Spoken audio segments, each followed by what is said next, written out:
Welcome to the All People podcast, where we talk all people all the time. I'm your host, Elisa Southall. My goal is to improve candidate and employee experiences as well as company cultures throughout U.S. employers. We do this by leading with empathy, diversity, inclusion, equality, teamwork, and transparency. Come on this journey with me. Welcome back to All People podcast, where we talk all people all the time. I am your host, Elisa Southall, and we are back. We are here today with Devin Broadbent from HSD Metrics. Hello, hello. Thank you for having me on the show. No problem. Thank you for being here, Devin. I want to give you the floor to talk a little bit more about HSD Metrics, sort of give us an idea of what that is and why you enjoy it, why you like it. Okay. Well, thank you. First off, I know that I would be remiss if I didn't address the elephant in the room here, which is, of course, my Hawaiian t-shirt. The thing is, I'm in Florida, recently just moved to Florida, so I trying to really just encompass the entire Florida man vibe. So I know it's not the most professional look, but I thought it was appropriate for this podcast. So I just wanted to address it up front. And again, my name is Devin Broadbent. I have a decade of helping HR professionals solve some of the most complex talent-related challenges. And I work for a company called HSD Metrics, and I work as the Director of Client Solutions and Strategic Partnerships. So I oversee our entire sales process, and I help grow our partnership channel as well. And HSD, what we are is we are a talent listening strategy company. So we help alleviate the administrative burden of developing surveys, collecting data, and of course, taking those data insights and creating analytics behind them. So that's what we do, and it's been a great ride so far. That's awesome. And I'll tell you, it's pretty laid back here. I'm wearing my Damar Hamlin t-shirt. Did we win? So oh yeah, love it. So I'm repping Damar today. I love that. His t-shirts went to a good charity, and he's a great guy. So oh my gosh. So when we talk about HSD Metrics, right, I got the opportunity to learn this platform from you firsthand. Yes. And I actually got to see like a behind the scenes feature of this. So it was really neat. Yeah. But I know when we were looking at it, you really have like 5 main areas where you can bring that listening strategy. So can you tell us a little bit more about what those 5 areas are, and do they have to buy them as a combo, or can they get, one-offs? Yeah, so we have 5 product lines, right? And each one, it represents a phase of the employee life cycle, right? So if you're thinking about the employee life cycle, you're thinking, an employee, ideally it starts at recruiting, but we're actually handling it at new hires. So essentially, we're looking at new hires, and then we're looking at maybe stay surveys or pulse surveys, retention surveys, as I like to say, your employee engagement survey, your exit survey, and of course, 360 assessments, leadership assessments as part of that as well. So our new hire surveys are called Start Off Right. Our stay surveys are called Stay Right, appropriately named. Our employee engagement survey is called Survey Right. Our exit solution is called Exit Right, and then our 360 assessment is called 360 Right. I really think that the leadership here at HSD Metrics happen to be really big fans of Matthew McConaughey, because all of our products are all right, all right, all right. I've been waiting to say that joke for literally weeks now, so thank you for amusing me. You're welcome. I'm happy you can drop it here. Any Matthew McConaughey references are all right. Okay. They were looking for the right way to do business, and they might have found it, right? Sure. So, and I tend to say right a lot also, so I'm on the same page. So when we're, I know from an HR perspective that collecting data and doing these sort of bulk can be sometimes challenging in the way of like anonymity, confidentiality, right? The employee's like, do you really know that this isn't me? How do am I really going to provide feedback if I don't know? And then how does that data roll up, right? And so I know when we were going through our sort of sneak peek behind the scenes tour, like I was a celebrity, and you are. Thank you. I got the opportunity to sort of see that that data is, once it's imported sort of into your system, you guys sort of strip the data fields and you make it so that it's confidential. Yeah, yeah, and that does a couple things. So I think really the two things that having confidential responses are is number one, it gives more candid responses, and number two, it increases response rates, right? So as employees start to feel that this is a safe environment, right, they're more likely to give a full kind of picture of their experience within the organization, right? Unadulterated. Yeah, awesome. Yeah. So yeah, and I like that because I know when I was doing an HR survey, right, that was one of the things, especially in a small department, they were like, well, you're gonna know it's me based on what I say, right? And so it's good that you guys strip that out.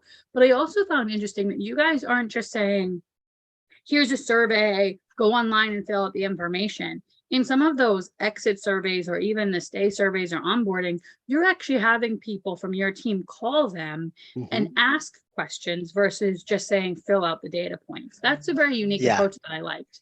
Yeah, I mean, our callers are great. And in fact, that's really one of the reasons why we're able to get such high response rates, right? So we have 65 callers all around the country. That's all they do all day is they dial, right? And these are not, robots that are going to call and say, hey, would you do this? And a scale from 1 to 10, it's not an automated thing. These are people who are trained to understand and in an empathetic way with the correct tonality, dig into exactly what is causing employees to leave the organization or whatever the question is, right? They're able to identify exactly how these employees are feeling about those specific themes that are coming up in these questions, and then dig down deeper to get any comments as well. That's all logged into our system in real time, so you can have real-time analysis and keep kind of take a look at the overarching themes that are associated to the employees and how they're feeling about the organization. Yeah, that's fantastic. And I know you did say that you can buy these products individually. You don't have to buy the suite. You can sort of buy Stay Right or Exit Right or buy, one-offs. And also that like it's a project, right? So like they don't have to have, it forever, right? They can buy it for a particular engagement survey that they want to do and then decide, hey, we want to do this again in a year or, what have you, right? They don't have to keep it sort of in the organization forever. Right. I mean, there are, depending on what kind of survey and what the objective is of the survey. For instance, in our employee engagement survey, those are usually one and dones, right? So you'll do kind of a 6-week window where you're deploying the survey. You're kind of asking your employees a long laundry list of questions that kind of focus into the core areas of your business, right? And then you're taking that back and you're doing an analysis. And then maybe in a year, maybe even 2 years, sometimes you do another survey just to see what has happened. A lot of times people, when they do those kind of surveys, they're essentially reacting in the kind of a quarterly or maybe a semi-annual basis, right, on those data marks. And maybe might not be doing a comparative analysis between what happened between those two surveys. And that's where HSD is really, really good, right? We're able to come in and say, hey, look, here's what's changed. In fact, as you incorporate across other product lines, right? So if you do new hires or exits, right? Specifically exits, say for instance, you do an exit survey, you can see that the majority of your employees are leaving at 90 days, right? So what will happen is right before the 90-day mark, we'll deploy on your new hire surveys a survey that does, maybe it's a 30, 60, 90-day survey for your new employees, kind of getting in front of the reasons why they might be leaving, right? Because we know the reasons why old employees leave. We can assume that those same reasons are going to resurface again because they're reflective of the current organization. So what we'll do is we'll deploy those surveys on the front end to get ahead of those problems and address it to help increase employee retention in the long run. So you can really deploy whichever survey that you need, right, in the time that you need it. That's really great. But they all work together nicely, so that's a good feature as well. Yeah, and really what we're trying to do is we're coming up with a predictive analysis for employee retention, right? You do an exit survey. There's a problem with your manager within a specific department, right? Maybe it's manufacturing, right? So what'll happen is we'll go through and do a 360 assessment on that specific leader, right? And then all of a sudden we're helping to address the problem where it is, right? Instead of having to look at all the holes and continue play a game of whack-a-mole across your employee life cycle, we're actually able to go in and patch up any of those holes so that those problems don't resurface as you're continuing, to increase your retention. That's great. And I know when you and I talked, right, we also talked about how you guys aren't necessarily helping the companies with what the action items are, right? You're saying, here's the data, here's what the data says, right? Right. Now you as the company have to deploy this. And the important part of like, what do they do next, right? You guys, are going to be looking to create vendor partners so you can say, hey, we don't do this piece, but Right. we know people who can. Yeah, which is exactly why we started the partnership program, right? So, so what we'll often do is, like, we often say HSD. What we do is we identify problems, right? And so our partners can kind of sell their solutions, right? So we often, we don't do we do action planning, but in a very superficial, anecdotal way, right? So we'll break out a report for you. We'll do an analysis. We'll say, here are your key themes and trends, and basically send you on your way, right? But that's when our partners come in and our partners say, hey, look, here's that report that we talked about. You've got to do this thing, and this thing. But, let's actually think about the right way to do those things, right? And that's where our partners come in to help, help develop those areas. And so you're looking to start a partner program. So when you're doing that, when HSD is going out and saying, hey, we want to get partners, Yeah. What does that look like? How can companies come to you and maybe want to partner with you on that?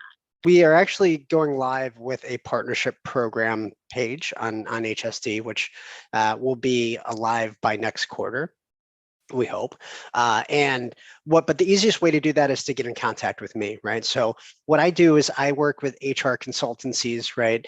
I look at their core business, and then essentially, as those problems arise within our current client base, I'll make recommendations based on how that problem solved to our consultancies. Also, obviously it's a formal partnership. So as those HR consultancies start to need survey design, they start to need a listening strategy to deploy, they can use our solution as an extension of their business, right? And no charge, right, to service those clients. So it's kind of a reciprocal relationship. So it's been working out really well. And I can't wait to be in your partner program. I'm really excited. Yeah, I'm excited to have you. All right. And so when we're also talking HSD metrics, I know that when we did our sort of backstage tour, we were also talking a little bit more about the listening strategy side of it, right? So I know we were talking about like, you'll call people, right? But on the leadership assessment side, can you tell us a little bit more about like when you're doing that leadership assessment? I know you said it's 360. Are you then giving that back to that particular person who got that leadership assessment, or is somebody above them or a call? Like, how does that get deployed to them as far as like, okay, this is the feedback you're getting, good, bad, or indifferent? Yeah. And again, they would be anonymous surveys. So the confidentiality there would play pretty important, because this person's going to be working alongside with these individuals, right? So it might be somebody that's above them, somebody that's below them, maybe a coworker, colleague, somebody independent, right? But what we're trying to do is really build out a full picture. Once that picture is developed, right, then that will be kind of allocated to the HR manager in charge of that, and they'll kind of disseminate the information. So what we like to do is create a buffer zone, right? Because you can't just go, hey, here's your report, and now here you go, right, with no context or, so what we're trying to do is really provide a way for the HR teams to digest that information, interpret it, and then create the appropriate steps to address whatever, whether good or bad situation that comes up. A lot of times we see a lot of both, but it is really, our leadership assessment is really thorough. So we get a lot of juice out of that lemon, if you will. That's great. Yeah. Yeah, and I know when we were, when we had that conversation, I don't know how many weeks ago now, we were talking about how like not everybody in the organization gets access. So I did a survey with one of the companies I was with, and like every hiring manager had access to sort of see the results for their department and their team. And Mhm. there was positives and negatives to that, right? But I also felt like, that's a lot for those managers to digest versus saying like, okay, here's the report. How are we going to take this and deal with it as a culture and then internally as departments, right? So you guys sort of offer it as like only certain people have the keys to the kingdom. Yeah, yes. So we try to manage the amount of access, and that's just because of the sense and sensitivity of what we're collecting, right? Um, However, there are some organizations that value having that transparency. So we certainly can accommodate that, right? So not, for instance, we could either de-identify those users so that, or re-identify those users, if you will. So provide their first name and last name and all that, right? Or we could also kind of, we can essentially contain the number of people that have access to the platform. So we have some companies that have considered the idea of having all of their managers, maybe 56 managers or whatever, or 157 managers, whatever it is, right, to have access to our platform. That was a disastrous idea. Right? Because now everybody's got keys to the kingdom, right? Everybody can go through and poke holes into specific individual responses, right? And so it creates a lot of static that is unnecessary for the HR teams, right?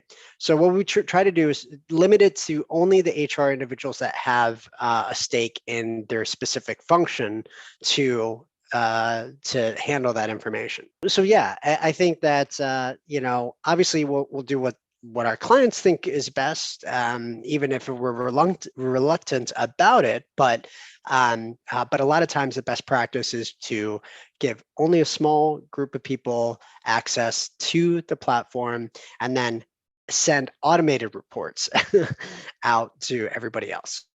So give them the information that's they're responsible for within their specific function or department or location, whatever that demographic might be, right? And then just let those individuals only have that kind of a preview of what's happening in their specific segment.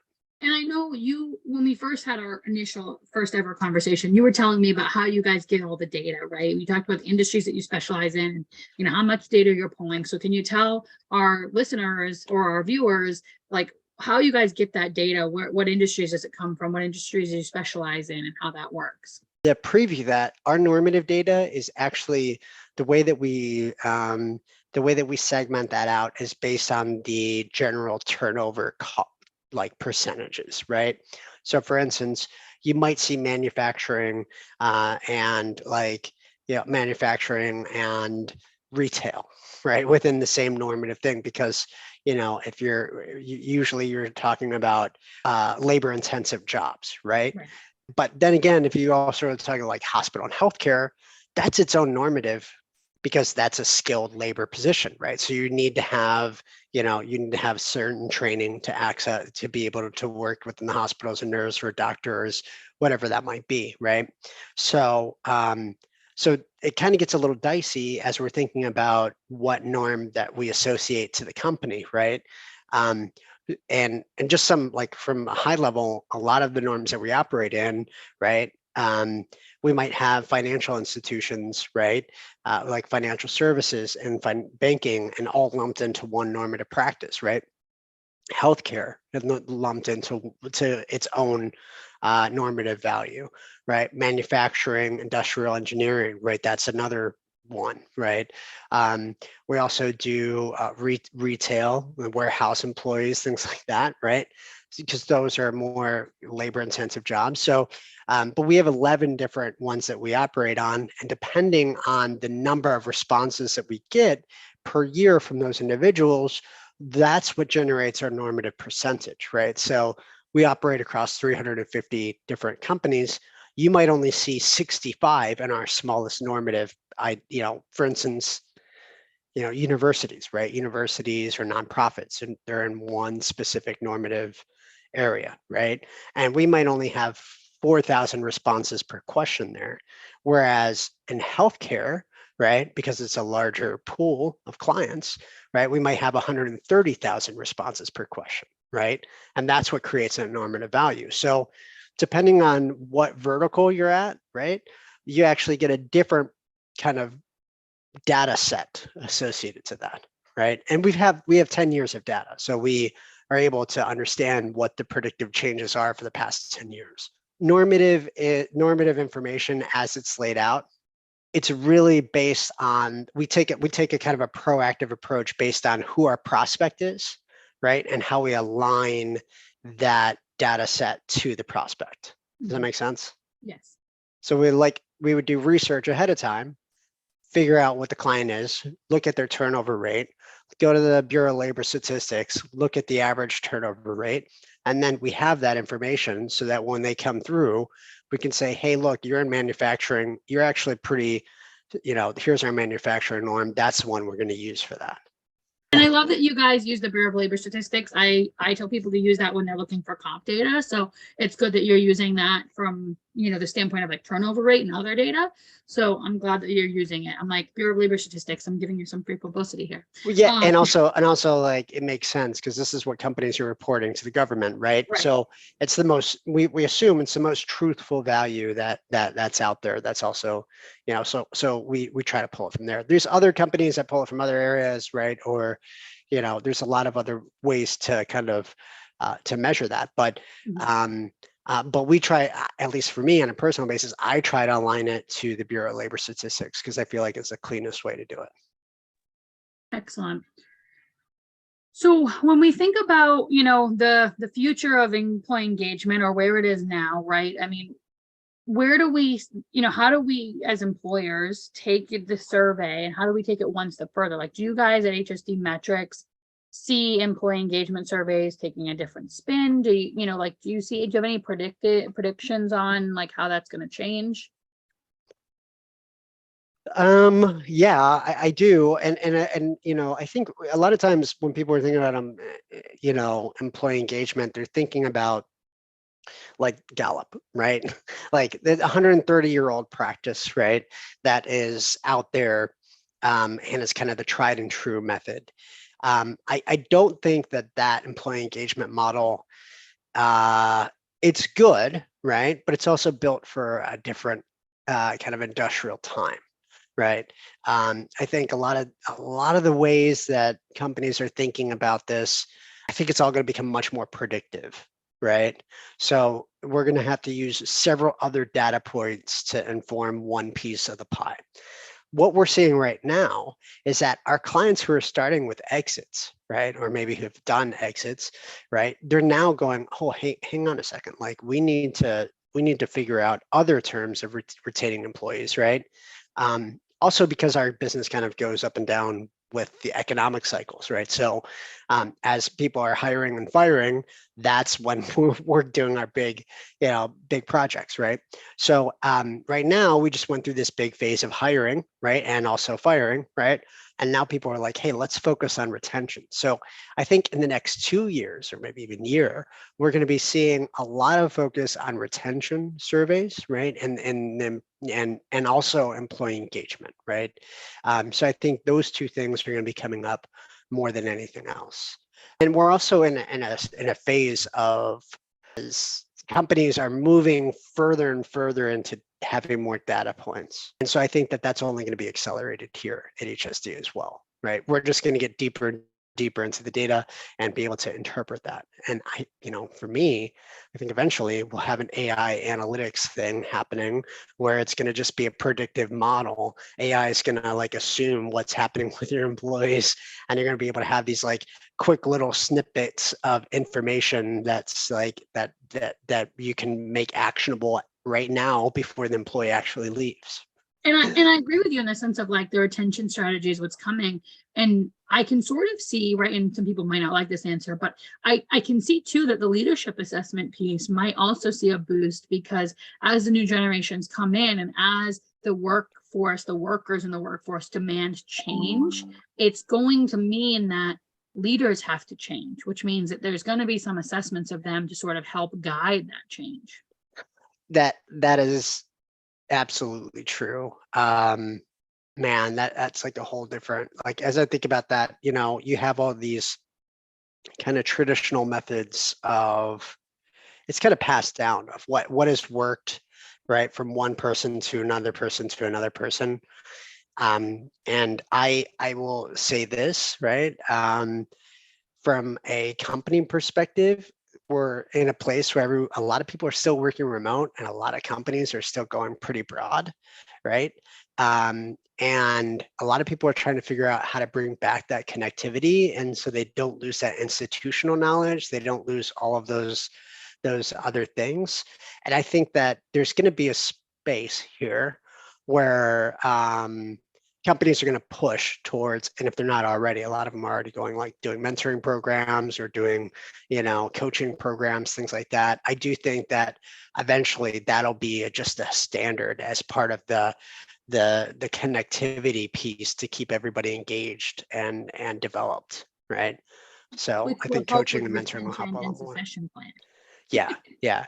And so yeah, I think that that'll probably be what is happening here, And especially we in the know leadership. somebody in the mentor space. She started Mentor Strat, Jody. Yes, She's Jody gonna be on our Peterson. Yeah. podcast soon, in April or May. So Shout she out to Jody. Like, man, she knows her stuff. She's an award-winning mentoring champion who I had the pleasure of working with. She we worked at Humana. She's a genius. She literally like did this Excel sheet matching program for her corporate mentoring program, and like created this. She was doing it by hand for a while, and then we worked together when I was at another company, and she had like wonderful results there. She's really good at that space of developing a mentoring program. So before you realize you need like a technology or something to connect your employees, right? You need to actually have the fundamental pieces to educate your employees and to be able to make sure that the value is realized ahead of time. And that's where she's really, really good. And then of course, the whole process of creating effective matches and stuff like that. She's amazing at that too. So yeah, big shout out to Mentor Strat. Yes, Mentor Strat will be here. Don't worry. Yeah.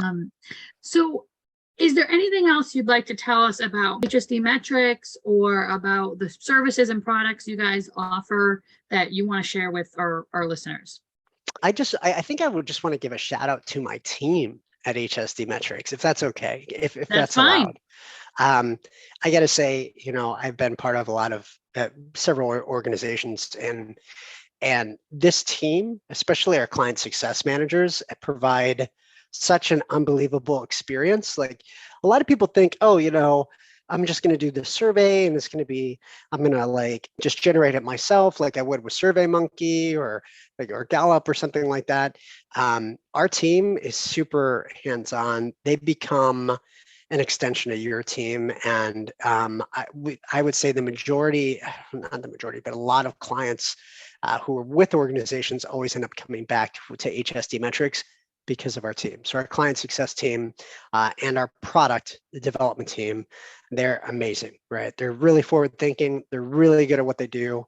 And super thankful to have them. I tell them all the time, like, you make my job that much easier, right? As a salesperson, because I don't have to go in and go through the reasons why you need to have HSD because they already had a great experience, right? So, so yeah, big shout out to my team. Really happy to work here and really happy to have them alongside with me. Awesome. And Devin, the rules here are, there really are no rules other than be kind, right? Like I lead with kindness and empathy. So as long as you're being kind to people, I don't really care. I'm pretty laid back. I told you that. Cool. So before we round out, I know I have my standard last question and I want to get there, but do you have anything else you want to tell the public about you? Like, do you have any interest that you want to share? Do you want to tell us a little bit about you as a person? So Devin is a person. I'm an actor, right? So you may have seen me in some commercials. I just did a national health commercial for healthcare.gov, which you may have seen.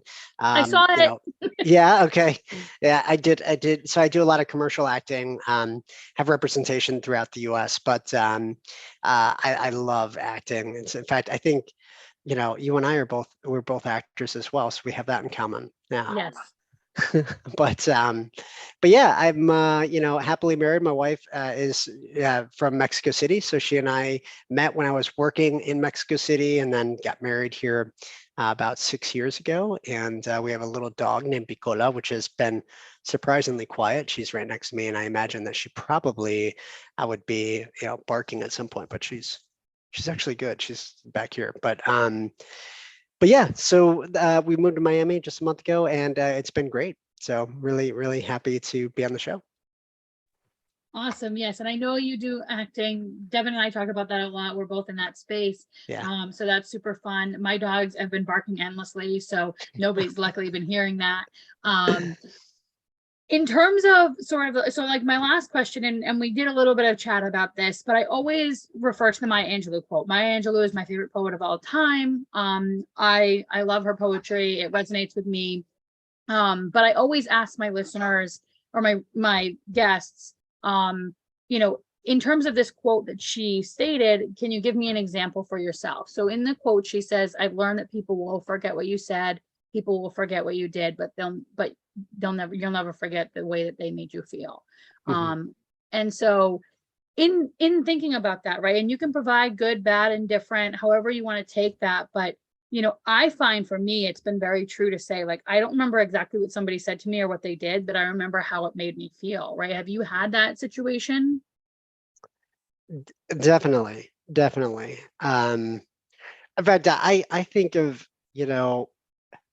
I think about that in just terms of, and I almost mentioned this earlier when I want to introduce myself, but I have a similar philosophy. I've traveled a lot in my days, and the places that were most memorable to me were because of the people that I got to be around while I was there. Not necessarily like, if you go somewhere by yourself, it might be a great experience, and there's some people who really enjoy that, right?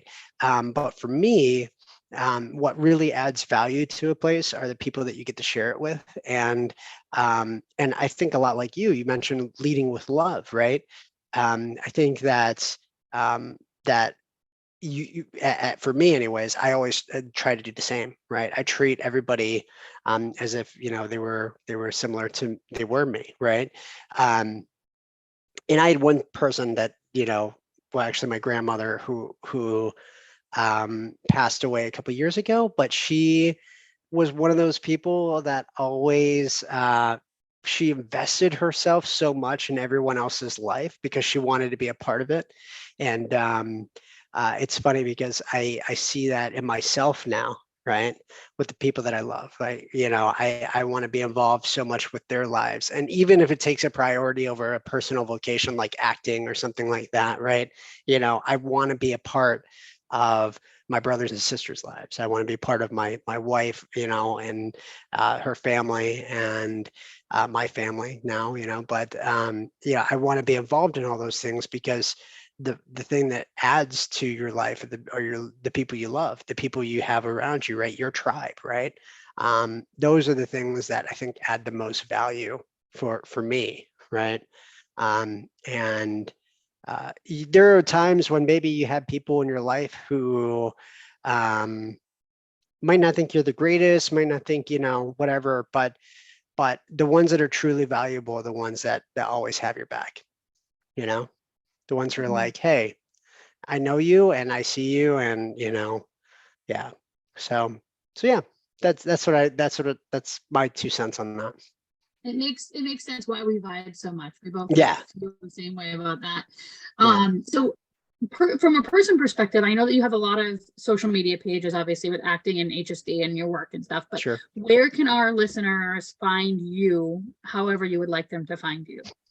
Probably the easiest way, you can connect with me on LinkedIn. That's probably the best. I mean, unless you're a producer of a TV show and you're looking for a ginger dad that I think I could play that role. Or and if you're a producer, I'll give you my personal email. You can contact me there. I'll share my demo reel and headshots and all that stuff.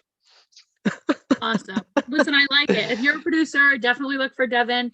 Yeah. I think you'd make a good ginger dad. Yeah, thanks. I think so too. Yeah. You held the baby in that commercial you were in, so I know, and I was well casted, ginger dad. Yeah, so you can wear your Hawaiian shirt. You'll be all set. I love it. I'm going to be getting a lot more Hawaiian shirts in here in Florida. I even bought a fedora, so I'm just gonna fully just sink in. Yeah, fully commit to it. Awesome. Yeah. Well, thank you so much for being here, Devin. We'll definitely have to have you back. Thank you. And we will drop all the links to everything in the show notes. And as I end every episode, lead with empathy, act with kindness. Thanks, Elisa. Appreciate it. Thank you for listening to All People Podcast. If you enjoyed our show, I'd love for you to subscribe and leave a 5-star review. The work doesn't end here. If you want to keep the conversation going, find me on LinkedIn or Facebook, or visit my website, apeoplepartnerllc.com. Lead with empathy and act with kindness. Have a great day.